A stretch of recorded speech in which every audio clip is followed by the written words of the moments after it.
Hello, welcome to admittedly a slightly less special video now that it's the second time I'm doing this, but we are once again playing a game on my laptop a little last minute. This time it's almost 11 p.m. It is 10:46 p.m. So you know, we're cutting it close once again, but I know that if I have no video prepared, I can always just pop on a Pico 8 game and, you know, talk for a bit.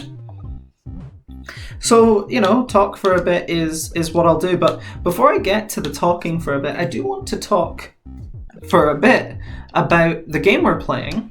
It's called Feathered Escape, subtitle Baz 2.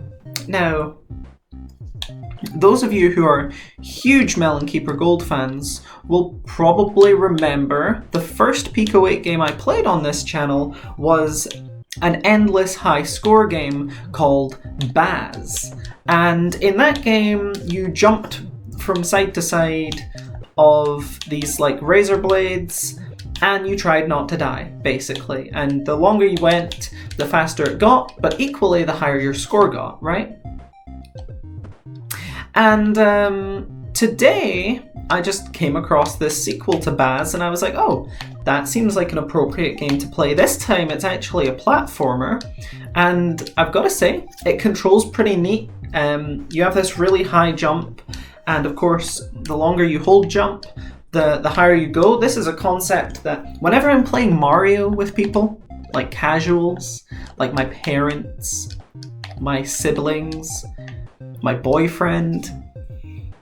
Whenever I'm playing Mario with casuals, I have to impress upon them this rule that holding jump allows you to jump higher, because it might be an intuitive concept for somebody who plays a lot of video games, such as Melon Keeper Gold. You know, I'm playing 366 games. If I didn't understand this rule by now, what kind of Melon Keeper would I be, right? But, you know, not everybody understands these rules so intuitively, and it gets quite frustrating in a co-op game, which, you know, some people would dispute that Mario is co-op. They might call it 1v1 or 1v1v1 or 1v1v1v1, depending on how many people are on the screen. The main point being, you know, people get into arguments over Mario, and oftentimes people bicker more than they cooperate, which, you know, I've been known to bicker. Because, you know, if they can't figure out that holding the jump button makes them jump higher, they're not going to figure out how I picked them up. They're not going to figure out to hold the run button and then shake the controller to pick someone up, right? It's just not going to happen. It might happen by accident, but I don't know.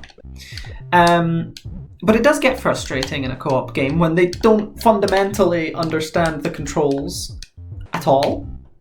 So it's something I try to impress upon people. You know, you can jump higher by holding the jump button. And, hold on. And yeah, it's a pretty important thing, and something that applies like double in this game, because the wall jump's pretty cool actually.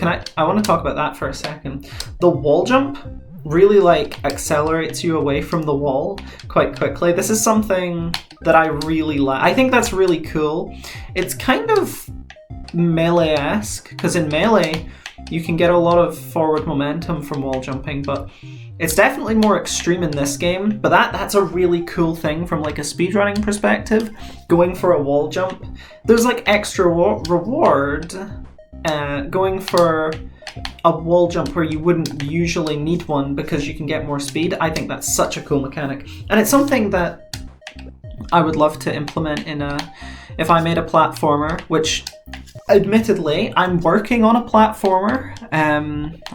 I'm making a game, unfortunately, and this actually seems easier than the normal path. Yeah, that was easier.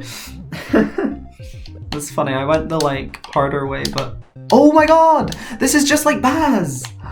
Because I know why the wall jump's so good in this game. It's because in Baz 1, you're doing wall jumps. So it's a reference, probably.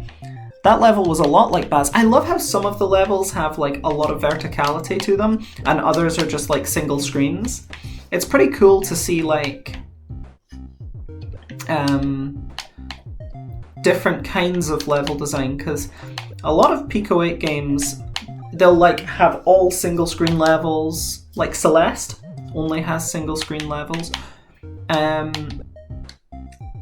But yeah, it's cool to see that like some of these levels are scrolling and they're more vertical. I don't think we've seen like a super horizontal... No, we've seen a couple horizontal levels actually. Yeah, I remember, because they had the weird like camera perspective where they were like much more cropped in than... This is hard. This is like a hard jump. I'm trying not to go like so high that I hit the spikes above. Okay, so you're probably thinking watching this game, damn, this is kind of like Meat Boy. You know, because it's definitely very Meat Boy inspired. The level design, and honestly the controls a little bit, do feel like Meat Boy. But I feel like I just did a normal jump there. What was that? In the corner of the block, maybe? Like, I swear. Look at the dust effect, right? When I do that jump, the dust effect goes vertically.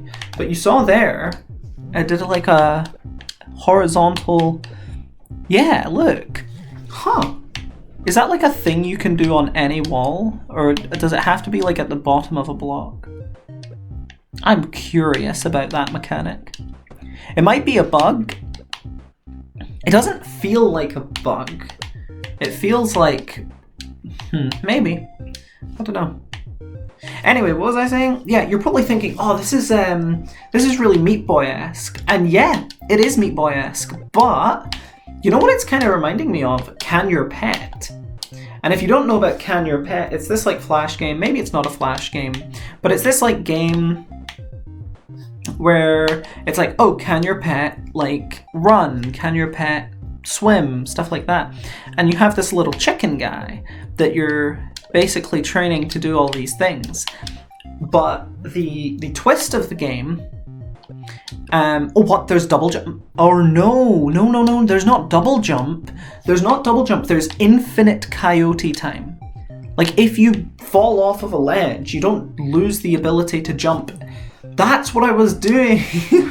That's what I was doing. Wait, you can run up the walls? How am I just discovering this mechanic now? You can jump up walls?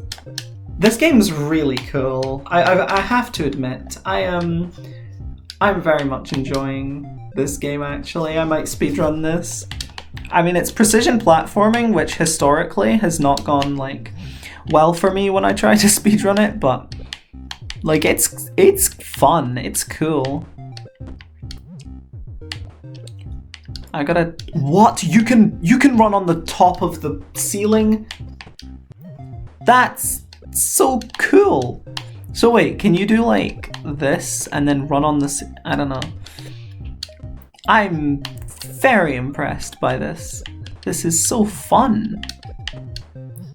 Okay, let's try to beat this level normally, because clearly doing it the fast way is not working out for me.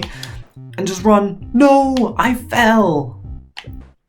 No. Yes. Run. Fucking chicken. Actually, now that I noticed that Baz is a chicken, he kind of reminds me of that hit 2005 movie, Chicken Little. You guys ever seen Chicken Little? It's actually a really good movie. People always shit on it, presumably because they watched it as a child and liked it, but then as an adult didn't watch it and then just decided that it was a bad movie. That's kind of how I think Chicken Little deniers think. They probably haven't seen it as an adult, because I watched Chicken Little as an adult twice actually, and I think it's a really good movie. I think it's really funny. I think it's like, I think it's kind of like if Shrek did Disney, and I think that's on purpose. The movie really feels like a response to Shrek. Like, it's so Shrek core. And the soundtrack's amazing. The soundtrack is so good. But, you know, the soundtrack isn't the main point of the film or anything. It's just something going for it. But I find it quite an appealing movie. And listen, right? People always say, like, oh, Buck Cluck's such a terrible dad. You're probably thinking, do people say this? If you're not, like, in the fucking Chicken Little sphere, you probably have no fucking clue what I'm talking about. But yeah, some people are like Buck Cluck haters. And I'm not going to go on the record and say like, oh, Buck Cluck did nothing wrong. Buck Cluck is Chicken Little's dad, by the way. But he seemed like a good guy. He was just concerned about his kid. He's, you know, like, okay, fucking Chicken Little's behaviour at the beginning of the movie was pretty concerning. Like, I know people get mad at Buck Cluck for not believing the sky fell, but like, it's a pretty tall tale, and I know that it was true, but we have additional context as the audience that, you know, Buck Cluck certainly didn't have. And like, as a dad, it's probably a good idea to like, consider that maybe there's a reason for this, right? Maybe it's not true, but maybe he's lying for a reason. Maybe the attention-seeking behavior is for a reason. Buck Cluck only ever wanted his kid to succeed and be happy, and, you know, maybe I am a Buck Cluck defender. Maybe that's what maybe that's what this video is about. I should play one of the Chicken Little games. I actually have it on Wii and I think on DS. But yeah, I should play one of the Chicken Little games. I think that would be awesome. I should play all of the Chicken Little games. Can we make this Chicken Little week? I think Baz counts as Chicken Little. This is a hard level. And it being a vertical scroller is very reminiscent of the original Baz, if you think about it. But it's tricky. It's really challenging my platforming skills here. But I've got to say, at the beginning I said the movement was good. I take that back. The movement's great. The movement's really fun. Now that I've discovered the wall running thing, I think like it all comes into place here. The wall jumping's really cool. The wall running's really cool. Okay, the ceiling running hasn't come up in a major way, but I can imagine there are some cool applications to that. And yeah, I think it's really sick. I'm gonna have to jump off of that, and hopefully, yeah, I don't see any way this is happening. How am I supposed to do that? That's tough. That's tough. Okay, I'm getting consistent at this part though. That feels pretty rewarding to do multiple times. And yeah, it's I'm guessing this is the last level, so if I quit out now, it's like a pretty bad look for me. And you know, I've had a habit of just quitting videos when it starts getting hard, but yeah, no, I'm enjoying this game. I shouldn't do that. Although for what it's worth, I do need to upload it soon, and every extra minute that I record it is an extra minute that I don't have to upload it. And it also is like at least an extra few seconds that it takes to upload. So that's, it's like a double-edged sword here, right? It's just a sword, it's all edges. It's all edges, this sword, because like, you know, the longer I record, the longer the video takes to upload, the less time I have to upload. But, you know, whatever. I've still got an hour to upload this. I think we'll be good. I've got to come up with a thumbnail too. It's fine. Okay, here we go. Damn! Okay, I just got clipped by the buzzsaw there. Awesome. Awesome. Fuck. The good thing is, like, getting past this part definitely is, like that's most of the level. I think I need to jump off of the shooty thing. Like, I know you don't have to, because I did it earlier without that, but I think that's probably the most consistent way. Like, although it's scary because, like, a projectile comes out of it, and it could kill you, I think, like, you just gotta time it. It's not, like, it's not firing quickly.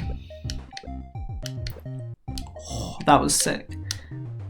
Yeah, this game's really good at like making you feel like you're the fucking goat, I guess, or the chicken. Oh my god, but because of the momentum running up that slope, I'm just like killing myself, so I don't know. It's cool. Momentum-based platforming. We love to see that. We love to see that. Like, whoever made this has like really good ideas, I think. Because I've not really played a platformer. Like, I've seen wall running in platformers before. I've never really seen this combination of like horizontal wall jump plus like vertical normal jump. Like, you have so many ways to move vertically by the fact that you can run up walls and you have a really tall jump, but your wall jump is like mostly horizontal, which feels really like cool and unique, and like I really fuck with that. But also I'm dying a lot here. Oh, what the hell? I'm kind of freestyling and I'm dead. Yeah. Okay, no, I think I do need to jump off of that thing. I don't know if I did it a different way before or if I just forgot what I did. I'm locked in. Oh my god, the fast cycle. It's this point where you've like played a level so much that you like kind of understand the cycle you're going for. Like, you know, that's normal in a speedrunning context, but in a casual game like context, you usually don't play a level that much to get to that point unless it's a hard one. And this is a hard one, folks. This is a hard one. And I've just got a great idea. I'm going to channel the melee player in me, and I'm going to hold down when I get to that slope, because I think that should stop me from continuing my wall run up into the spike. I think that's my problem, is that I'm holding forward instead of holding down. So if I hold, yeah, see that? And then I can just wall jump off the thing. All right, I'm locked in. We had that one like godlike attempt that got right to the end, but now we have like a way to reproduce it as long as I remember to crouch cancel, which is something that I struggle to do at the best of times in my favorite video game. But in this one, hopefully I can be quite consistent with it. I'm so goated. Oh my god, it's right at the end of the level in as well. I didn't notice that until now. Oh no, I didn't realize how close I was to the end with that bit, actually. We're gonna get this done. Here it goes. Big jump. CC. Big wall jump, actually. Wait, can we get the fucking thing? Nope, apparently not, but I beat the game. It only took 17 minutes and 52 seconds. Pretty awesome game, honestly. I had a lot of fun with it. Go play Baz 2, Feathered Escape.